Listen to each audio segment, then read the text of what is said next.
तो दोस्तों इनमें बस उन कैंडिडेट को लॉस है जो किसी रिजर्व कैटेगरी से बिलोंग करता था और उस टाइम सर्टिफिकेट नहीं बनवा। हेलो दोस्तों, कैसे हो आप सभी। मेरा नाम है शुभम चौहान, मैं ऑलरेडी गवर्नमेंट जॉब सिलेक्टेड हूं। तो आज हमारी वीडियो का टॉपिक रहेगा सीईटी मेंस के अब जो फॉर्म फिल होंगे उनमें हम अपनी कैटेगरी चेंज कर सकते हैं या नहीं।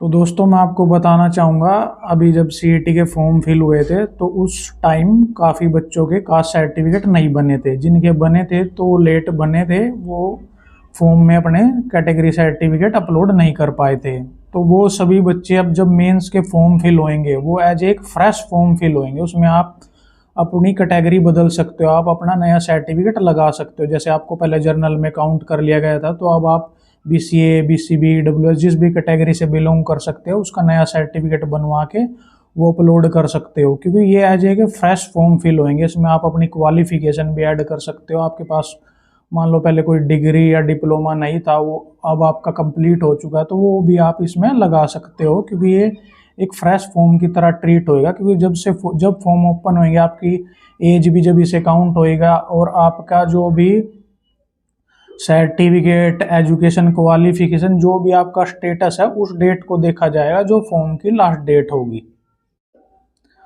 तो दोस्तों मैं ये किस बेसिस पे बोल रहा हूँ, क्योंकि जो पिछला सीईटी हुआ था 2022 में और जिसके मेंस के फॉर्म 2024 में भरवाए गए थे, उसमें भी ऐसे ही हुआ था। बहुत से बच्चों ने अपनी कैटेगरी बदली थी, मतलब परी में उनकी कुछ और कैटेगरी थी, मेंस में फिर उन्होंने अपनी कैटेगरी बदली थी। क्योंकि HSSC मतलब एक नया सर्टिफिकेट मांगता है हर फाइनेंशियल ईयर का।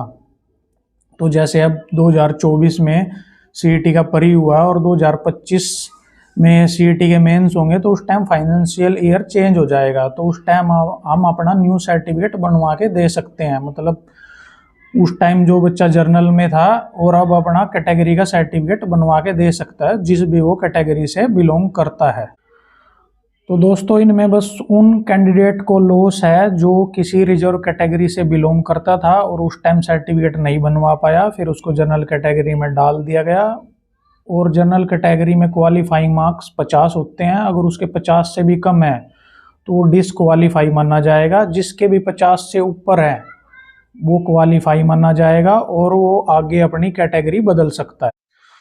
तो ये जो पिछला सीईटी हुआ था 2022 में, मैं उसके बेसिस पे आपको बता रहा हूँ, क्योंकि उस टाइम इस तरह ही कैटेगरी कई स्टूडेंट ने बदली थी।